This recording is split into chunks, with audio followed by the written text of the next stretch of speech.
আমরা যারা ১৯৯০ সাল থেকে ২০০৫ সালের মধ্যে জন্মেছি, আমরা বিশেষ কিছু ছিলাম না, তবে আমরা ভাগ্যবান ছিলাম। যখন আমরা ছোট ছিলাম, হাতগুলো জামার ভিতর ঢুকিয়ে রেখে বলতাম, আমার হাত নেই। একটা কলম ছিল যার ৪ রকমের কালি ছিল, আর তার ৪টা বোতাম একসাথে টেপার চেষ্টা করতাম। আর এই কলমটা যার কাছে থাকতো, তার ভাবসাবি থাকতো অন্যরকম। আমাদের সময় ১ হাত সমান কলম পাওয়া গেলেও আমরা আবার কলম কেটে কেটে অনেক ছোট কলম আবিষ্কার করতাম। দরজার পেছনে লুকিয়ে থাকতাম, কেউ এলে চমকে দিব বলে। সে আসতে দেরি করছে বলে অধৈর্য হয়ে বেরিয়ে আসতাম। রাতে হাঁটার সময় ভাবতাম আমি যেখানে যাচ্ছি, চারটাও আমার সাথে যাচ্ছে। কারেন্টের সুইচের ২ দিকে আঙুল চেপে সুইচটাকে অন অফের মাঝামাঝি অবস্থানে আনার চেষ্টা করতাম। স্কুলে যাওয়ার সময় সবাই একসাথে দৌড়াদৌড়ি করে যেতাম।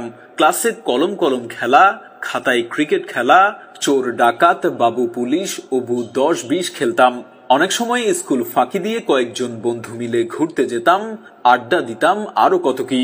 ১ টাকার রঙিন বা নারিকেলি আইসক্রিম, হাওয়াই মিঠাই খেতে না পারলে মনটাই খারাপ হয়ে যেত। হঠাৎ আকাশ দিয়ে হেলিকপ্টার গেলে সবাই রুম থেকে বের হয়ে আকাশের দিকে তাকিয়ে থাকতাম। স্কুল ছুটি হলে দৌড়ে বাসায় আসতাম, মিনার কার্টুন দেখব, সিসিমপুর দেখব। শুক্রবার দুপুর ৩টা থেকে অপেক্ষা করতাম কখন বিটিভিতে সিনেমা শুরু হবে, এবং সন্ধ্যার পর আলিফ Laila, Sinbad, Robin Hood, MacGyver দেখার জন্য পুরো সপ্তাহ অপেক্ষা করতাম। ফলের গুটি খেয়ে ফেললে দুশ্চিন্তা করতাম পেটের ভেতর গাছ হবে কিনা।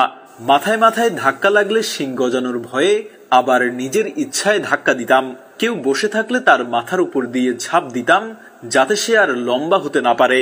বিকেলে কুতকুত, কানামাছি, গোল্লা ছুট, বৌচি, হাডুডু, কাবাডি, দাঁড়িয়াবান্ধা, ডাঙ্গুলি, গোল্লা ছুট, দড়ি লাফানো, চেয়ার সিটিং, কানামাছি, ওপেন টি বায়োস্কোপ, এক্কা দোক্কা, রামসাম, যদুমধু, চোর ডাকাত, মার্বেল। সাত ছাড়া না খেললে বিকেলটাই যেন মাটি হয়ে যেত। কেউ একবার কোনো কিছু খেতে দিলে আরো একবার চেয়ে বসতাম, আর না দিলে বলতাম পানিতে পড়ে যাবি। বাঁশের কঞ্চি দিয়ে তীর ধনুক বানাতাম পাখি শিকার করার জন্য। বৈশাখী ঝড়ে বাগানে আম কুড়াতে যেতাম, আর বিজলি চমকালেই দৌড়ে বাসায় ফিরে আসতাম। গাছে ঢিল ছুঁড়ে বড়ই পারতাম, দল বেঁধে পুকুরে, খালে, বিলে, ঝিলে ঝাঁপ দিতাম।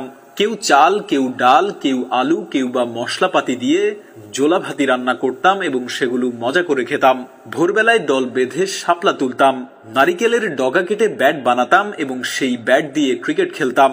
ফাইনাল পরীক্ষা শেষ হলে তো সকালে পড়া নেই, এত মজা লাগতো যা বলার বাইরে। নানু বাড়ি, দাদু বাড়ি যাওয়ার এটাই তো ছিল সময়। ব্যাডমিন্টন, ক্যারাম, লুডো না খেললে কি হয়। ডিসেম্বর মাস, শীতকালটা আমাদের ছোটবেলায় এমনই কালারফুল ছিল। তবে ডিসেম্বরের ৩১ তারিখ যতই এগিয়ে আসতো, মনের মধ্যে ভয় ততই বাড়ত। ওই দিন যে ফাইনালের রেজাল্ট দিবে তাই আর কি। এমন হাজারো স্মৃতি জড়িয়ে আছে আমাদের ছোটবেলার সাথে। জানিস সে সময় আর ফিরে আসবে না, কিন্তু তারপরও আক্ষেপ, যদি আরো একবার ফিরে যেতে পারতাম আমাদের ছোটবেলায়। আমি জানি আমাদের জেনারেশনের যারা আজকের ভিডিওটা দেখছেন, নিশ্চয়ই আপনাদের মুখে হাসি ফুটে উঠেছে।